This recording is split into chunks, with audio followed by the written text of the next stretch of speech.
Bonjour à tous et bienvenue dans PhoneApps, votre rendez-vous hebdomadaire consacré aux applications mobiles. Vous allez le voir, cette semaine, le programme est particulièrement chargé puisque nous avons 5 applications à vous présenter. Pour commencer, un peu de Windows Phone. Ce n'est pas parce qu'on utilise un Windows Phone que l'on ne télécharge pas de fichiers PDF. Factures, mode d'emploi, livres, nombreux sont les documents proposés dans ce format sur Internet. Adobe, qui est à l'origine du format PDF, vient de sortir enfin une version de son lecteur pour Windows Phone 8, Adobe Reader. L'avantage de ce lecteur, c'est qu'il propose quelques outils bien pratiques pour manipuler les fichiers PDF. Il permet par exemple de choisir le mode d'affichage des documents en feuilletant leurs pages ou en les faisant défiler à la verticale. La petite réglette en bas permet aussi de parcourir rapidement un gros document en faisant défiler ses pages sous forme de vignettes, ce qui permet de se rendre directement à une page dans un gros document, à une section particulière. Et puis on peut aussi zoomer dans les pages, faire une recherche dedans à partir de mots-clés et même copier du texte pour le coller ensuite dans un mail par exemple. Et si le document contient des liens vers des pages web, il suffit de les toucher pour les ouvrir dans le navigateur web. Autant dire qu'Adobe Reader est une application quasi indispensable, d'autant qu'elle est bien évidemment gratuite et que pour la télécharger, il vous suffit de scanner le QR code qui s'affiche à l'écran en ce moment. Avez-vous déjà pratiqué le covoiturage? Oui, non? Quoi qu'il en soit, vous en connaissez forcément le principe qui consiste à partager un véhicule avec d'autres pour faire des économies. Ça permet aussi parfois de se faire de nouveaux amis et puis c'est très écolo.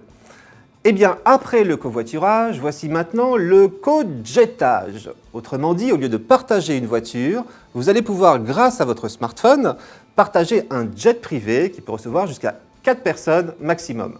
Bien évidemment, vous n'allez pas l'utiliser pour vous rendre à votre travail. Par contre, pour des destinations plus lointaines, essentiellement en France, si vous n'avez jamais pris de jet privé, c'est le moment ou jamais.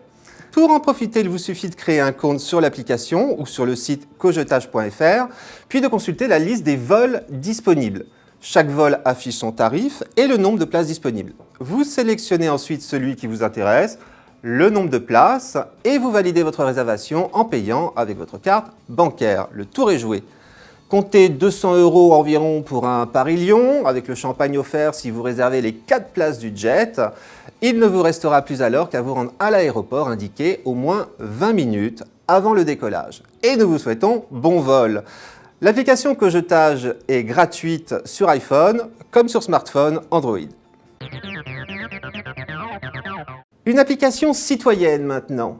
Savez-vous que juste avec votre smartphone, vous pouvez participer, si vous le souhaitez, à la lutte menée par la Ligue internationale contre le racisme et l'antisémitisme, la LICRA. Car LICRA, c'est aussi le nom de cette toute nouvelle appli qui vous permet de signaler la présence de tags racistes dans les espaces publics. Le principe est simple. Dès que vous tombez sur un de ces tags, vous lancez l'appli pour le photographier. La photo géolocalisée sera alors envoyée à la LICRA qui se chargera de prévenir les services municipaux pour qu'ils viennent effacer le tag en question. Mais l'application LICRA est aussi là pour guider les victimes et les témoins d'actes racistes au travers d'une assistance juridique. Pour le moment, ça se limite à quelques conseils et numéros de téléphone, mais l'application devrait bientôt s'étoffer. Vous pouvez aussi, via cette appli, suivre l'actualité de la LICRA et même prendre contact avec la Ligue. Bien évidemment, cette application est gratuite et disponible sur iPhone et sur smartphone Android. Comme toutes les semaines, désormais, nous avons sélectionné une application que l'un d'entre vous, fidèle de l'émission, nous a proposée. Cette semaine, c'est Geoffrey Courtin qui nous a suggéré de parler d'une application carrément de saison, Airbnb. Je dis de saison car les vacances approchent et Airbnb permet justement de louer un logement, un appartement, une maison et pourquoi pas une villa partout dans le monde. Airbnb est un site de mise en relation entre particuliers. Ce qui veut dire que, en plus, vous aussi, vous pouvez louer votre maison ou votre appartement en utilisant cette appli. L'application recense actuellement pas moins de 200 000 annonces dans plus de 30 000 villes dans 192 pays, autant dire qu'il y a le choix.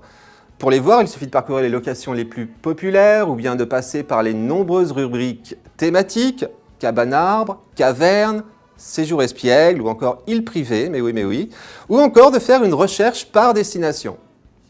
Pour chaque location, vous disposez d'un descriptif complet avec photos, mais aussi des évaluations d'anciens locataires et vous pouvez même contacter l'hôte des lieux avant de prendre votre décision. Vous pouvez aussi réserver directement avec l'appli en indiquant vos dates de séjour et le nombre d'occupants. Airbnb propose même une fonction amusante. En touchant le bandeau « À l'aide, j'ai besoin d'un logement pour ce soir », l'application vous géolocalise et vous indique des points de chute possibles sur une carte. Airbnb constitue donc une autre façon de préparer ses vacances, à moindre coût par rapport à un hôtel et de façon plus flexible qu'une location à la semaine. Mais il y a quand même une contrainte, car il faut jongler avec les disponibilités des logements qui varient en fonction de l'absence de leurs occupants habituels, autant dire quelques jours ou semaines seulement par an. Pour finir, précisons que Airbnb est gratuite, disponible sur iPhone et smartphone Android. Si, comme Geoffrey Courtin, vous avez envie de nous proposer une application nouvelle ou tout simplement l'un de vos coups de cœur, n'hésitez pas à nous la proposer vous aussi par mail à phonaps@01net.fr.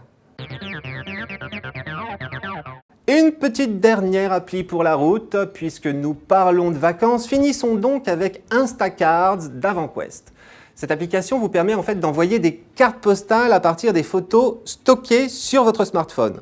L'utilisation d'Instacard est simplissime, vous lancez l'appli, vous touchez le bouton « Envoyer une carte », vous en choisissez une dans l'album de votre smartphone ou sur votre compte Instagram, ou bien vous la prenez à la volée, et puis il ne vous reste plus qu'à ajouter un petit mot au verso de la carte et à renseigner l'adresse du destinataire. Instacard est gratuite et disponible sur iPhone, sur les smartphones Android aussi et sur Windows Phone. L'envoi d'une carte coûte par contre 1,99 €, mais vous pouvez créditer votre compte Instacard pour pouvoir envoyer plusieurs cartes postales, 5, 10, 25 ou 50. Et dans ce cas-là, le tarif est dégressif. Et pour les plus fidèles et surtout les plus rapides d'entre vous, ce sera même gratuit, car les 10 premiers qui nous enverront un mail avec le mot Instacards en objet se verront offrir par AvantQuest, l'éditeur de cette application, l'envoi de leurs 2 premières cartes postales. On vous rappelle l'adresse phonaps@01net.fr. À vos marques, prêts? Partez! Voilà, c'est tout pour aujourd'hui. On se retrouve la semaine prochaine pour une nouvelle émission Phonaps. Merci pour votre fidélité et à mercredi prochain.